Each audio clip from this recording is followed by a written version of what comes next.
Horror story part 2 मा तपाईँहरूले फेरि पनि स्वागत छ र म एउटा अर्को नयाँ हरर स्टोरी लिएर आएको छु। कृपया अन्तिमसम्म सुनेर साथ दिनुहोला। यसको उच्चारण हिन्दीमा हुनेछ र तपाईँले हिन्दीमै सुन्नुपर्ने हुन्छ। आउनु सुरु गर्नेछौँ हामी। शाम के 5 बज रहे थे। उस वक्त मेरा मोबाइल बज उठा। सामने विक्रम था। हमेशा की तरह वो प्यार से बोला, जाने मन क्या कर रही हो? मैंने कहा कुछ नहीं, बस अब ऑफिस से निकल कर पीजी जाऊंगी। तुम क्या कर रही हो?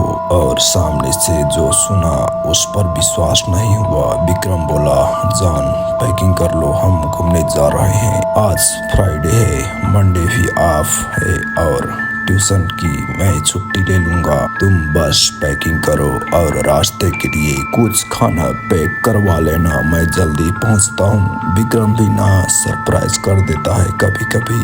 पिछले 1 महीने से इसी बात पर हमारी बहस चल रही थी। मैं उसे कह रही थी लॉन्ग वीकेंड आ रहे हैं, प्लान बनाओ, पर उसने अपने घर जाने की रट लगा रखी थी। हम दोनों ही गुड़गांव में जॉब करते थे, अलग अलग पीजी में रहते थे, हफ्ते में 3-4 बार मिल लेते थे, पर वीकेंड पर विक्रम का घर जाना जरूरी ही था। उसके पेरेंट्स उसका रास्ता देख रहे थे। मेरा अपना कहने को कोई नहीं था इस दुनिया में। चाचा ने बचपन में पाल दिया, पढ़ा लिखा भी दिया। अब जब वो नहीं रहे तो मैं उनकी फैमिली में एक अवांछनीय सदस्य हो गई। इसलिए पिछले 2 साल से पीजी में रहने आ गई थी। यही विक्रम से मुलाकात हुई और कब मुलाकातें प्यार में बदल गई पता ही नहीं चला। हम दोनों उम्र के 30 वर्ष देख चुके थे। अब हम प्यार में लड़कपन नहीं था, एक गंभीरता थी, पर हम दोनों एक साथ लिविंग में रहने की हिम्मत ना जुटा पाए। खैर, ये तो हुआ परिचय। अब अपनी कहानी पर आती हूँ। उस दिन जैसे मेरे पैरों को पंख लग गए थे। मैं बहुत खुश थी। विक्रम के साथ इतने दिन बिताने की कल्पना से ही मैं सिहर उठी थी। मैं जल्दी से सब जरूरी चीजें पैक की, अपने वॉकिंग शूज कसे और रेडी थी। तभी फोन पर मिस कॉल यानी विक्रम आ गया। मैंने जल्दी ही सामान गाड़ी में रखा और बैठते ही विक्रम को चूम लिया। वो भी बहुत खुश हो गया। उसने कहा, रुबिन भी रेडी, हम एंजॉय करेंगे। हम पूरी रात ड्राइव करते रहे और जब सुबह की पहली किरण उदित हुई तो हम उत्तराखंड के एक छोटे से हिल स्टेशन पर पहुंच चुके थे। वहां हमने थोड़ा घूम घाम कर देखा। हमें रहने के लिए नदी किनारे एक शांत सी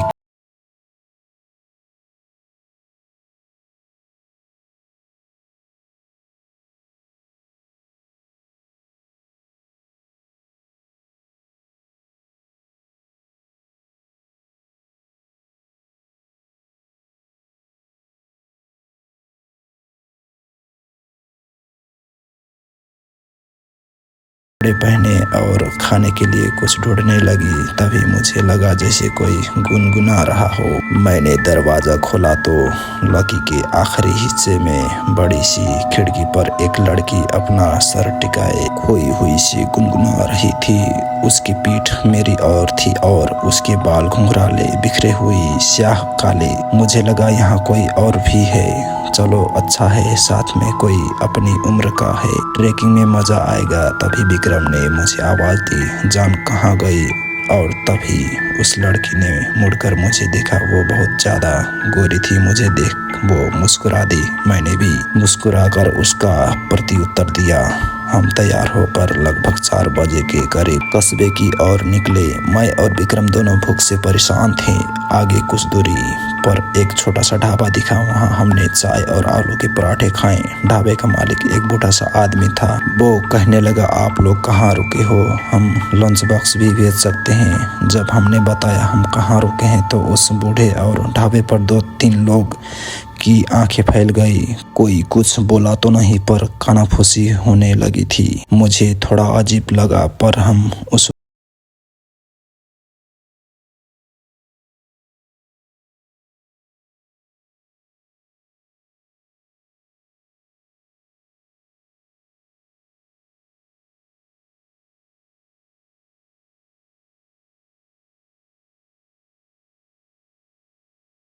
किचन है जहां आप खुद खाना बना सकती हैं। विक्रम उससे आस पास घूमने की जगह पूछने लगा और मैं रूम की तरफ बढ़ चली।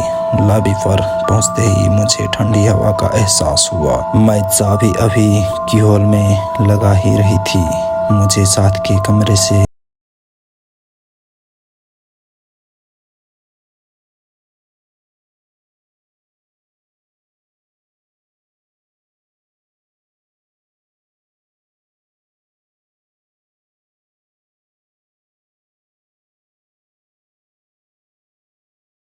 मैं उससे दीवानों की तरह प्यार करती थी। मेरे लिए सिर्फ वो ही तो था।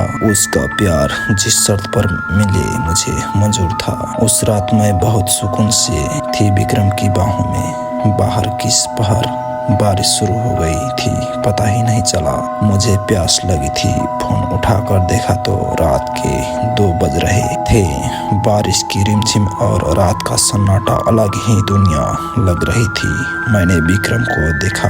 वो किसी छोटे बच्चे की तरह सो रहा था। मैंने उठकर खिड़की खोली और बारिश की बूंदों को अपने चेहरे पर महसूस करने लगी। तभी साथ वाले रूम से किसी ने रोने की आवाजें आने लगी। कोई आदमी जोर जोर से बोल रहा था और कोई लड़की रो रही थी। उनकी आवाजें स्पष्ट नहीं थी, जैसे दबी दबी सी थी। खिड़की बंद करने की आवाज से विक्रम भी उठ बैठा। कहने लगा, रोबिन तुम रात को खिड़की क्यों खोल रही हो?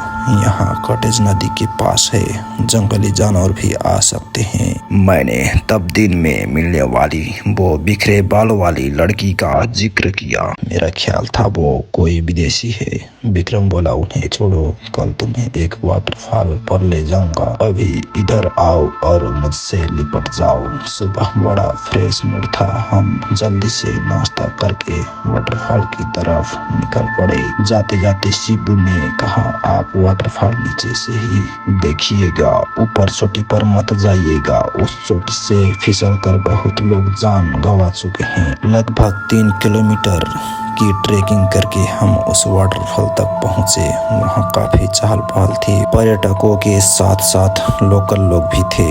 संडे जो था वाकई बहुत खूबसूरत जगह भी। हम भी वहां फोटो लेने लगे। वहां पर एक छोटा सा लड़का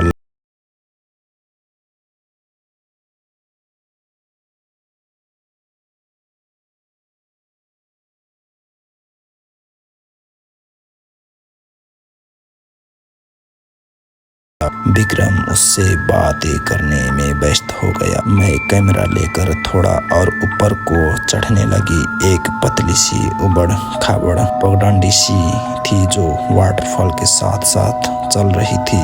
मुझे लगा जहां विक्रम बैठा है उसके शॉट ऊपर से जाकर लिया जाए, वाटरफॉल की बढ़िया पिक्चर आएगी। अभी थोड़ा आगे ही बढ़ी थी कि अचानक वो उलझे बालों वाली लड़की मुझे अपने आगे दिखाई दी। वो बहुत तेजी से आगे बढ़ रही थी। मैं लगभग भागते हुए उसके पास पहुंची। मैंने हाथ आगे बढ़ाया ही था कि वो पलटी। मैं सकपका गई। मैंने कहा, हेलो। वो मुस्कुरा दी। मैंने बात आगे बढ़ाते हुए कहा, आर यू अलोन हियर? उसने ना में सिर हिलाया। उसका चेहरा गोल और बहुत गोरा था, पर आंखें एकदम काली, उसके बालों की तरह। वो बेहद खूबसूरत थी। मैंने उससे पूछा, वेयर आर यू? इस बार वो धीमी आवाज में बोली, मैं भी भारतीय हूँ। मैंने कहा, ओह, मुझे लगा आप विदेशी हो। वो हल्के से हंस दी। तभी मुझे ढूंढता हुआ विक्रम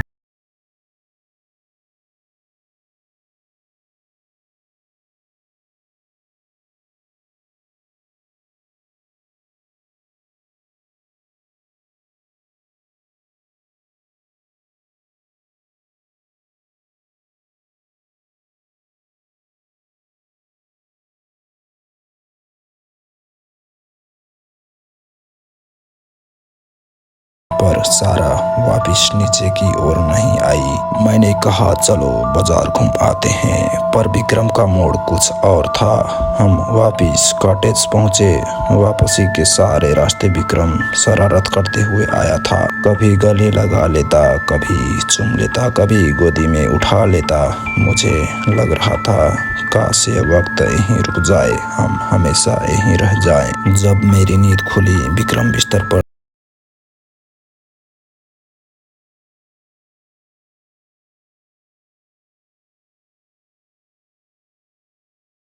लॉबी में कुछ आवाज आई। मैंने दरवाजा खोला तो विक्रम बाहर उस खिड़की के पास खड़ा था जहां मैंने सारा को पहली बार देखा था।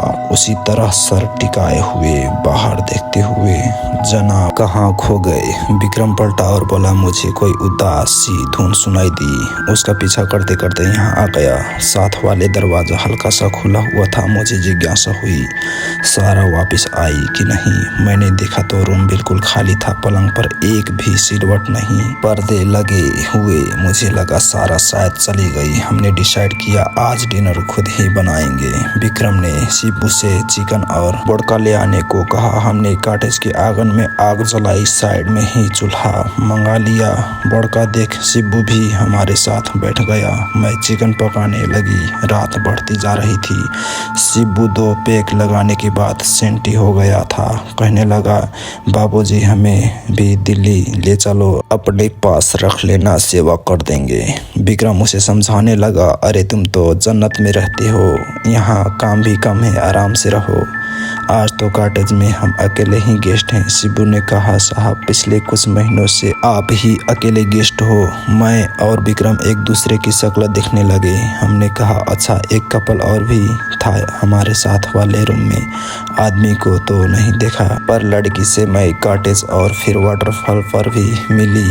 क्यों झूठ बोलते हो? शिबू का चेहरा सफेद पड़ गया। वो कुछ नहीं बोला। विक्रम ने कहा, क्या हुआ? शिबू अपना गला साफ करते हुए बोला, साहब मैं अपनी माँ की कसम खाता हूँ आप यहाँ अकेले ही गेस्ट हो। आप आ गए, नहीं तो मैं खुद अपने गांव जाने वाला था। मैंने कहा, फिर वो लड़की कौन थी, कहाँ से आई? शिबू ने बताया, इस कॉटेज के बारे में बहुत कहानियाँ फैली हुई है। ये बहुत पहले अंग्रेजों के ज़माने में किसी साहब बहादुर का घर था और यहाँ कुछ मौतें हुई थी। तब से आसपास के लोग यहाँ आवाज़ें सुनने लगे। कभी कोई उदास सी धुन, कभी लड़की के गाने की, कभी रोने की। मेरा यहाँ सुनकर खून जम गया था। पर शिबू हमें सांत्वना देते हुए बोला, साहब मैंने तो आज तक ऐसा कुछ नहीं देखा ना सुना। मैं तो रोज यहीं रहता हूँ, कभी कुछ नहीं देखा। डिनर जैसे तैसे निपटा के हम दोनों रूम में आ गए। विक्रम मुझे ढाढ़स बंधाते हुए बोला, चर्ची है कहाँ इसकी बातों में आ रही हो? पर अंदर से वो भी डरा हुआ लग रहा था। बड़का उतर चुकी थी और नींद भाग गई थी। मैं और विक्रम इधर उधर की बातें करते हुए टाइम बिता रहे थे। रात के 10 बज गए थे। बारिश शुरू हो गई।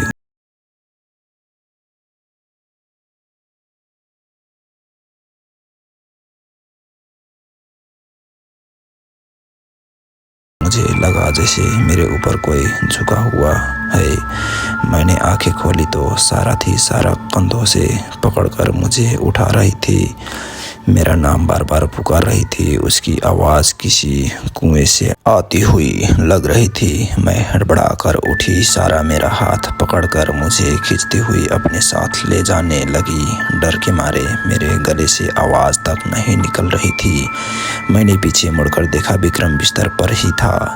सारा मुझे साथ वाले कमरे में ले गई। उस कमरे की शक्ल ही बदली हुई थी। हॉल के कोने में बड़ी सी चेयर पर एक अंग्रेज रोबीला सा आदमी बैठा हुआ वायलिन बजा रहा था। उदास धुन, उसकी आंखें बंद थी। सारा उसके पैरों के पास जाकर बैठ गई। वो रोने लगी। सारा ने उसका हाथ अपने हाथ में ले लिया और कहने लगी, प्लीज अल्बर्ट।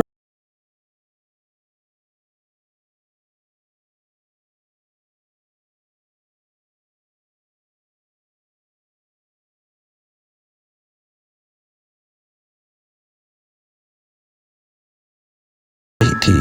तभी सारा के हाथ में ना जाने कहां से बंदूक आ गई थी। सारा फिर बोली, अल्बर्ट स्टॉप। पर वो आदमी आगे बढ़ता ही जा रहा था और फिर एक धमाका और ढेर सा धुआं, और तब पहली बार मेरे गले से चीख निकली। विक्रम और शिब्बू भागते हुए मेरे पास आए। मैं उस कमरे में जड़ खड़ी हुई थी और लगातार चीखे जा रही थी। वहाँ कुछ भी नहीं था। विक्रम मुझे उठाकर अपने कमरे में लाया, मुझे पानी पिलाया। मैं पसीने में भीगी हुई थी। वो बार बार मुझे पूछ रहा था क्या हुआ, पर मैं कुछ बता नहीं पा रही थी। फिर कब मैं बेहोश हो गई पता ही नहीं लगा।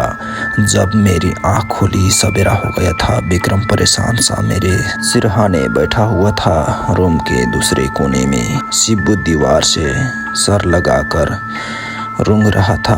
मैंने उठने की कोशिश की तो विक्रम ने मेरी मदद की। ऐसा लग रहा था जैसे मैं सदियों से बीमार हूँ। बहुत कमजोरी लग रही थी। शिब्बू को विक्रम ने कॉफी बनाकर लाने को कहा। फिर मुझे बाहों में भरते हुए कहा, क्या हुआ था रूबिन, तुम रात को वहाँ क्यों चली गई थी? मैंने सारी बात बता दी। विक्रम सुनकर सन्न रह गया। उसने जैसे तैसे पैकिंग की, मुझे सहारा देकर तैयार करवाया और हम निकल पड़े। कॉटेज से जैसे जैसे दूर जा रहे थे मेरे शरीर में जैसे जान आती जा रही थी। बाजार में पहुंच गए। विक्रम ने उस छोटे से ढाबे पर गाड़ी रोक दी। वो बुड्ढा चाय बना लाया। विक्रम और मेरी सफ़ेद शक्ल देखकर वो बोला, साहब हम तो पहले ही दिन आपको बताने वाले थे, पर शहर के लोग ऐसे बातों को कहाँ मानते हो। फिर जो उसने कहानी सुनाई वो इस प्रकार थी। ये बात उस जमाने की है जब अंग्रेज भारत छोड़कर जाने वाले थे। ये कॉटेज अंग्रेज अफसर अल्बर्ट केथ की थी। उसकी फैमिली इंग्लैंड में थी। वो लगभग 40 साल का हट्टा कट्टा आदमी था। कुछ साल पहले वो बंगाल से एक इंडोनेशियन लड़की सारा को अपने साथ ले आया था।